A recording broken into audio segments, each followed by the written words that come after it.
सबसे पहले क्या बताया है?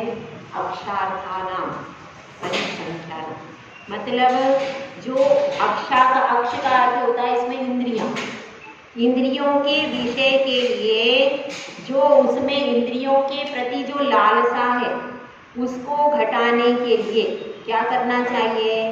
परिसंख्यानम। परिसंख्यानम मतलब उसको सीमित करना। एक अपना व्रत, उसमें तप है, वृत्ति परिसंख्यान, याद है? तो वृत्ति परिसंख्यान मतलब क्या है? जो आहार की प्रवृत्ति होती है उसको सीमित कर देना, उसकी गिनती कर लेना, वो वृत्ति परिसंख्यान है। तो इसमें किस हिसाब से आया है? इसमें आया है अक्षार्थानम, यानी इंद्रियों के विषय भोग जो थे उनकी परिसंख्या, उनकी गिनती कर लेना। किस विषय में? भोग और उपभोग की सामग्री में, भोगोपभोग परिमाण, भोग और उपभोग की सामग्री में इंद्रियों के विषयों की जो भोग और उपभोग की सामग्री है उसमें गिनती कर लेना, गणना कर लेना, सीमा बना लेना, ये क्या कहलाएगा?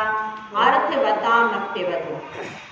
अर्थवता मतलब प्रयोजन भूत, अपनी प्रयोजन भूत वाले की सीमा बनाना है। ऐसा नहीं है कि आलू की बना लो आप, आलू और प्याज, ये कंद तो पूरा त्याग ही करना पड़ेगा। जो अभक्ष्य चीजें हैं, अनुच्छेद मधुमेह मांस में, उसमें कोई समझौता नहीं है, वो तो सब त्याग के योग्य है। 3 मकार अष्ट मूल गुण, मतलब यह जो साधक आगे आ रहा है ये अष्ट मूल गुणों का निरतिचार पालन करने वाला, सप्त व्यसन का निरतिचार पालन करने वाला। पीछे पीछे का याद रखना है, सपाट नहीं करना आगे का। तो पीछे का पूरा सप्त व्यसन का कंप्लीट त्यागी है, कभी भी उसको दोष नहीं लग रहा।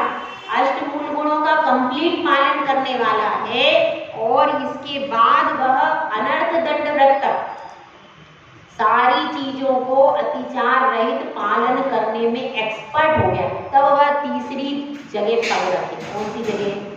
भोग परिमाण।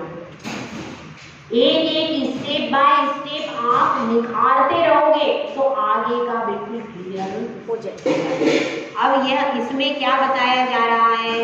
इसमें दोनों को करना, भोग और उपभोग, 2 प्रकार की वस्तुएं। तो भोग में क्या बताया था?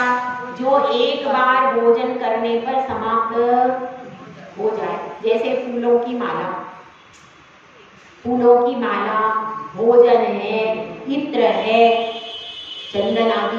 तो इत्र ये सब एक बार लगाने के बाद दूसरी बार नहीं लगा सकते आप, उस इत्र को लगा सकते हो क्या? नहीं।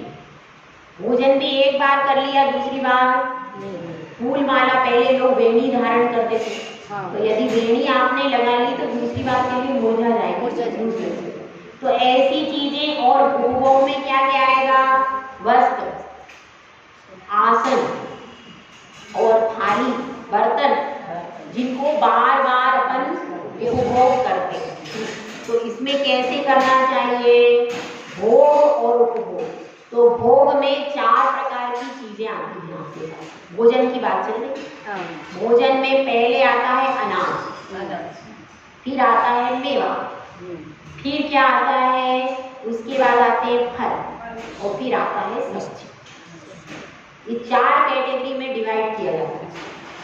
जब आप लिस्ट बनाओगे, अभी बाद में मैं बनवाऊंगी, तो सबसे पहले कैसे बनेगी? पहले अनाज, फिर उसमें आएगा मेवा, फिर फल और सब्जी। ये 4 प्रकार की। किसके लिए हो गया? उपभोग का। और उसके बाद क्या? उपभोग। उपभोग में क्या आएगा?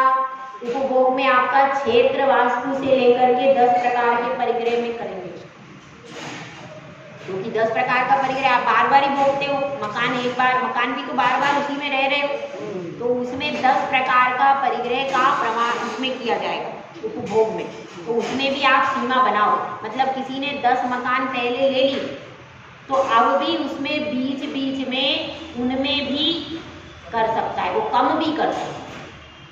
अब जीवन भर का भी त्याग होता है और कुछ समय के लिए भी लिया जा सकता है, कुछ समय के लिए भी वो त्याग कर लेता है। भाई चलो पहले जीवन भर के लिए मैंने 10 रखे थे, तो अब मैं कम से कम 5 में रोज के लिए 5 ले लेगा या महीने भर के लिए 15 दिन के लिए, ऐसे करके अपनी आसक्ति को कम करेगा। तो ये भोग उपभोग परिमाण वर्ष में क्या क्या चीजें आएंगी, समझ में आ गया?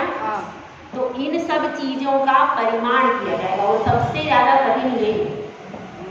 और अकेले भोजन का ही नहीं, 5 इंद्रियों के लगाना है, स्पर्शन का भी लगाना।